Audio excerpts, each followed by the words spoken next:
Hello students, welcome to School Less. இன்னைக்கு நம்ம 5th standard English term 1 volume 1 bookல page 118ல உள்ள The Farmer and His Daughters அந்த story பார்க்க போறோம். இங்க ஒரு ஃபார்மர் இருக்காரு. அவருக்கு வயசானதுனால அவரோட ப்ராப்பர்ட்டியை அவரோட 3 மகள்களுக்கு எப்படி பிரிச்சு கொடுக்கலாம் அப்படின்னு டிசைட் பண்றதுக்காக மில்லட் பேக், அதாவது தானிய மூட்டையை கொடுத்து இதை யார் பெஸ்டா யூஸ் பண்றாங்களோ அவங்களுக்கு தான் நான் என்னோட ரெஸ்பான்சிபிலிட்டி எல்லாம் கொடுப்பேன்னு சொல்லி அனுப்புறாரு. இந்த ஸ்டோரியை பத்தி நம்ம பார்க்கலாம். இந்த 3 டாட்டர்ஸ்ல யார் நல்லா பெஸ்டா யூஸ் பண்ணாங்க மில்லட்ஸ்ன்னு பார்க்கலாம். In the village of Manipuram, there lived a wealthy farmer. He had 3 daughters. All his daughters were married and living their life happily. The farmer was getting old. He wanted to distribute his wealth to his daughters. Distribute not to share. But he wanted to know what responsibility he could give to each of his daughter. Responsibility na power nartham.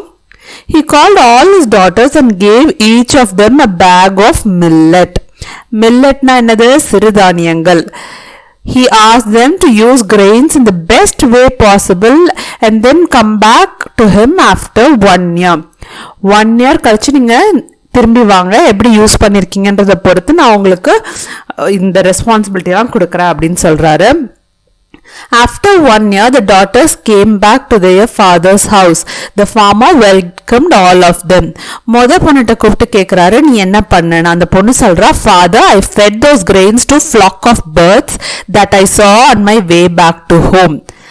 Fed the grains to flock of birds na enna, அந்த குருவிங்க போற வழியில இருந்துச்சு, அந்த குருவிங்களுக்கு நான் போட்டுட்டேன் அப்படின்னு சொல்லி மொத பொண்ணு சொல்றா. செகண்ட் டாட்டர்ட்ட கேக்குறாங்க, நீ என்னமா பண்ண அப்படின்னு கேட்டதுக்கு, Father, I thought those grains were sacred, so I mixed those with other grains kept for community food service so that everyone could have it. அதாவது செகண்ட் பொண்ணு என்ன சொல்றான்னா, அந்த கிரெயின்ஸ் எல்லாம் புனிதமானதுன்னு நினைச்சு நான் என்ன பண்ணேன், நம்மளுக்கு அன்னதானத்துக்கு கொடுக்குற சாதத்தோட சேர்த்து போட்டு வச்சிட்டேன்.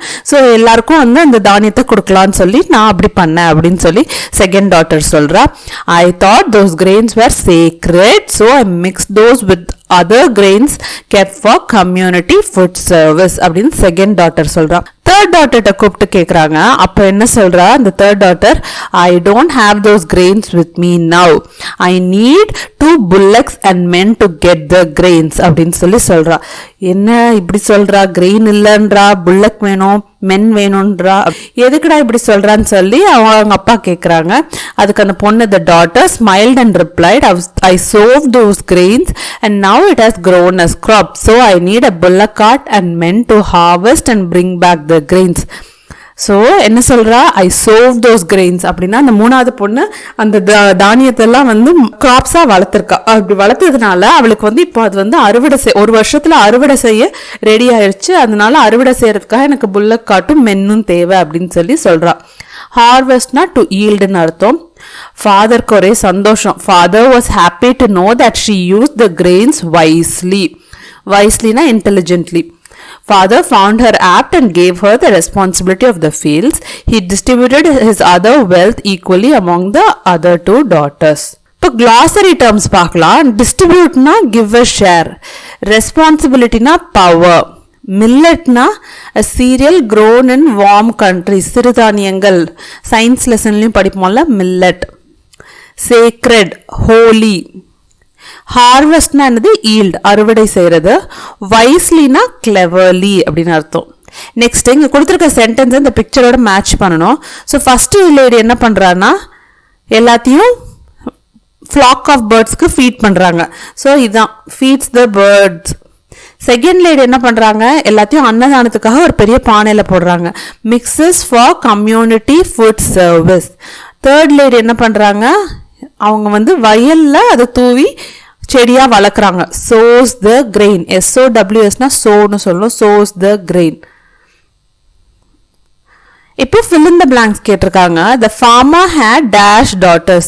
The farmer had 3 daughters. He offered dash to his daughters. He offered millets to his daughters.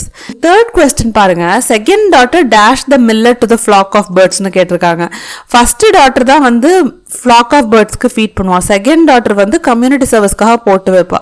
அதனால the second daughter does not feed the millet to the flock of birds.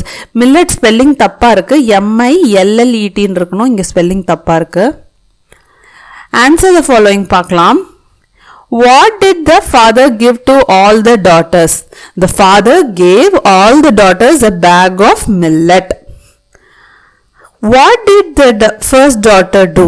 The first daughter fed the millets to a flock of birds. How did the second daughter use the grains? The second daughter mixed the grains with other grains and kept for community food service.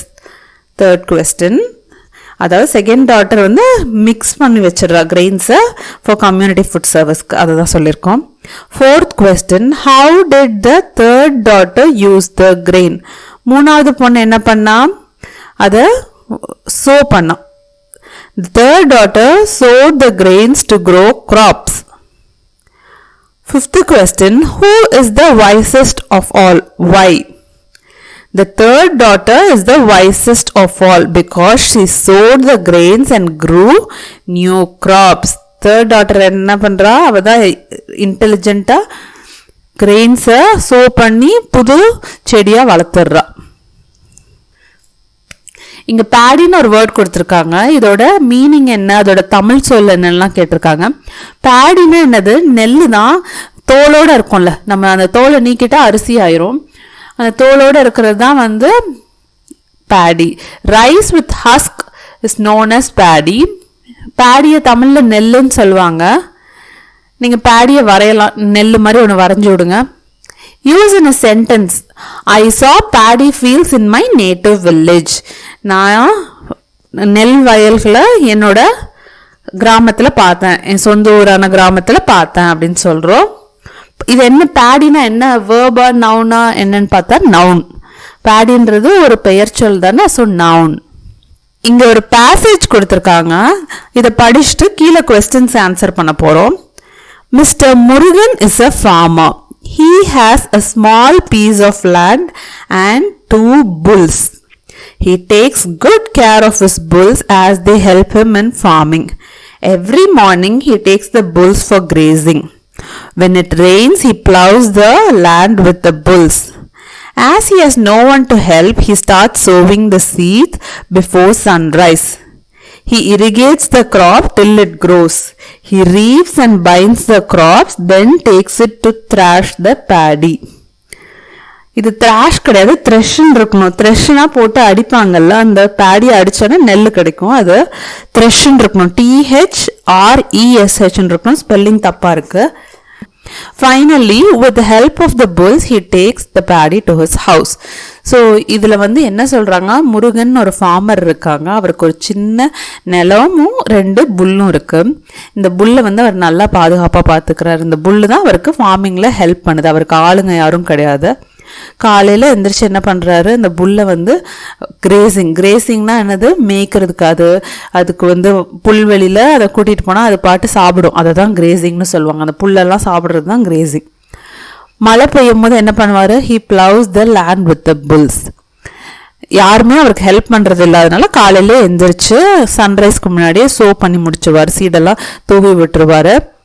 அப்புறம் he irrigates a crop till it grows. தண்ணி ஊற்றி அது வளர்ற வரைக்கும் அதை வந்து தண்ணி ஊற்றி பார்த்துக்குவார். அப்புறம் he reaps and binds the crop, then takes it to thresh the paddy. அப்படின்னா நல்ல நெற்கதிர்கள்லாம் வளர்ந்ததுக்கப்புறம் அதை வெட்டி அறுவடை செஞ்சு அதை கொண்டு போய் த்ரெஷ் பண்ணி நெல் எடுத்துருவாங்க. Finally with the help of the bulls he takes the paddy to his house. So இந்த புல்லை வச்சு எல்லாமே இவ்வளோ பண்ணுறாங்க. Circle the main idea of the passage. Murugan was a miser. மைசர்னா கருமீன்பாங்கல்ல, ரொம்ப கஞ்ச பிசினாரியா இருப்பாங்கன்னு சொல்லுவாங்களா, அதுதான் மைசர். முருகன் மைசர் கிடையாது, he was a farmer. Murugan loved is bulls and farming. ஆமா, correct. Murugan wish to have people to work. இல்லை, அப்படிலாம் கிடையாது. ஸோ இந்த செகண்ட் பாயிண்ட் தான் வந்து இந்த main idea of the passage சொல்லுது. Murugan loved his bulls and farming. புல்லை வந்து நல்லா டேக் கேர் பண்ணி ஃபார்மிங்கும் பண்ணாங்க. Name the actions of Murugan. இது என்னது, இது அறுவடை செய்கிறாங்க, இது வந்து ரீப்பிங், REAPING. இது என்னது, மாடை வச்சு இந்த நிலத்தை உழுறாங்க, இது வந்து பிளவிங்னு சொல்லுவாங்க, PLOUGHING. மாடு மேய்க்கிறாங்க இந்த அம்மா மாடு மேய்க்கிறது என்ன சொல்றது? கிரேசிங். GRAZING, grazing. ஒரு ஆட்டோபயோகிராஃபி எழுத சொல்றாங்க. ஆட்டோபயோகிராஃபினா என்ன? நம்மளை பத்தியே நாமளே எழுதுறது தான் ஆட்டோபயோகிராஃபி. இதுவே பயோகிராஃபினா வேற யாரோ உங்களை பத்தி எழுதுறது தான் பயோகிராஃபி. அதாவது பெரிய தலைவர்களை பத்தி பயோகிராஃபிலாம் எழுதுவாங்க. ஆட்டோபயோகிராஃபினா நம்மளை பற்றி நாமளே எழுதுறது. இங்கே அந்த மாதிரி ஒன்று எழுதுறதுக்காக கேட்டிருக்காங்க. இந்த கொஸ்டின்ஸ்லாம் வச்சு நீங்கள் ஒரு ஆட்டோபயோகிராஃபி எழுதிடலான்னு சொல்கிறாங்க. வென் வேர் யூ பார்ன், நான் வந்து இது சும்மா கற்பனையாக எழுதியிருக்கேன், நீங்கள் என்ன வேணாலும் எழுதலாம். When where you born? I was born on August 10, 2020. Where where you born, எங்கே நீங்கள் பிறந்தீங்கன்னு கேட்குறாங்க. I was born in Trichy. உங்க அப்பா பேர் என்ன, அவங்க என்ன பண்றாங்க? What is your father's name and what is he? My father's name is Raja. இந்த எஸ்க்கு அப்புறம் ஒரு அப்போஸ்ட்ரோஃபி வரும். ஹி இஸ் அ பெயிண்டர் அப்படின்னு சொல்றோம். What is your mothers name and what is she? My mother is Rani, she is a Taylor அப்படின்னு சொல்றோம். What is your birth order? அதாவது நீங்க வந்து உங்க வீட்டில் எத்தனாவது பிள்ளை அப்படின்னு கேட்குறாங்க. I am the first child in my house. Do you have any nickname? உங்களுக்கு ஏதாவது நிக்நேம் இருக்கா? If yes, reason for that. உங்களை வந்து செல்லமா எப்படி கூப்பிடுவாங்க வீட்டிலன்னு கேட்குறாங்க. Parents call me Pattu because I am a kind person. உங்களை எப்படி கூப்பிடுவாங்களோ நீங்கள் அப்படி சொல்லிட்டு எதனால அப்படின்னு சொல்லலாம். Because I am a sweet person or because I am a sweet boy அப்படின்னு எழுதலாம். An interesting incident that happened in your life. உங்கள் லைஃப்பில் நடந்த ஏதாவது சுவாரஸ்யமான சம்பவம் நீங்கள் எழுதலாம். இதை நான் சும்மா கற்பனைக்காக எழுதியிருக்கேன், நீங்கள் என்ன வேணாலும் எழுதலாம். One afternoon I was playing in the garden. I saw a puppy hurt and lying in the bushes. I took it to my mother and we nursed it. ஒரு நாள் நான் வந்து கார்டனில் விளையாடிட்டு இருக்கும் போது ஒரு அடிப்பட்ட பப்பியை பார்த்தேன். அதை கொண்டு போய் எங்கள் அம்மாட்ட கொடுத்தேன். நாங்கள் அதை வந்து நல்லா பத்திரமா பார்த்துக்கிட்டோம். We gave some milk and put it to rest. அதுக்கு வந்து பால் கொடுத்து அதை வந்து படுக்க வச்சோம். 2 நாளில் அதோட ஊன்ஸ்லாம் ஹீல் ஆயிடுச்சு, அதோட காயங்கள்லாம் சரியாயிருச்சு. அப்புறம் அந்த பப்பியை வந்து நாங்கள் வெளில போன அனுப்பிச்சுட்டோம். ஆனால் அது போகலை, அது எங்களோட இருக்கணும்னு நினச்சிச்சு. அதனால அதை நான் இப்போ என்னோட பெட்டா ராக்ஸின்னு பேர் வச்சிருக்கேன் அப்படின்னு சொல்லி என்னோட லைஃப்ல இருந்து ஒரு இன்ட்ரெஸ்டிங் இன்சிடென்ட் எழுதியிருக்கேன். The puppy's wounds healed in 2 days. We let the puppy to go, but it wanted to stay with us and now it is my new pet named Roxy. Next I can டூன்னு சொல்லி நம்ம இவ்வளவு நேரம் இந்த second unit எல்லா second யூனிட்லையும் படித்த pros, poem and சப்ளிமெண்ட்ரியில் உள்ள grammar கொஸ்டின்ஸ்லாம் இருக்குது. நேம் ஆஃப் த ஆப்ஜெக்ட், இது என்ன ஆப்ஜெக்ட்னு கேட்குறாங்க. பெபிள். இதை தமிழில் என்ன சொல்லுவோம்? கூழாங்கற்கள். இதை வச்சு ஏதாவது ஒரு சென்டென்ஸ் ஃபார்ம் பண்ணுங்கன்றாங்க. We pick some pebbles from the beach அப்படின்னு சொல்லலாம். நான் பீச்லேருந்து சில பெபிள்ஸ் இது பண்ணேன் அப்படின்னு. Circle the correct plural form. டீருக்கு வந்து ப்ளூரல் வந்து டீர் தான், டீர்ஸ் கிடையாது. So deer. கண்ணுக்குட்டிக்கு வந்து காஃப், எஃப் இருக்கிறது, எஃப் எடுத்துட்டு விஇஎஸ், காஃப்ஸ். கூஸை வந்து கீஸ்னு சொல்லுவோம், கூசஸ்னு சொல்ல மாட்டோம், geese. Plural form of tooth வந்து டீத், இஇடிஹெச். நைஃப் வந்து எஃப் எடுத்துட்டு விஇஎஸ் போடுவோம், நைஃப்ஸ். ரைமிங் வேர்ட் பார்க்கலாம். ஹெல்த்துக்கு வெல்த், ஹார்முக்கு சாம், ஹுக்குக்கு look. Health, wealth, harm, charm, hook, look எல்லாம் ஒரே சவுண்ட் கேட்குதுல்ல. இப்போ last write the past continuous form for the given verb. Past continuousனா என்ன பண்ணுவீங்க? She was writing the homework at 6 o'clock. They were playing when I arrived there. Play ஓட ing போட்டுருவீங்க, pastனால வேர்னு சேர்த்துக்குவீங்க. I dash while he was singing. I was dancing while he was singing. So இந்த மாதிரி தான் வந்து past continuous எழுதணும். இதை பற்றி டீட்டெயில்டாக நான் ப்ரீவியஸ் வீடியோவில் போட்டிருக்கேன், அதோட லிங்க்கையும் டிஸ்கிரிப்ஷனில் போடுறேன். வீடியோ பிடிச்சிருந்துச்சுன்னா உங்கள் ஃப்ரெண்ட்ஸோட ஷேர் பண்ணுங்கள். தேங்க்யூ.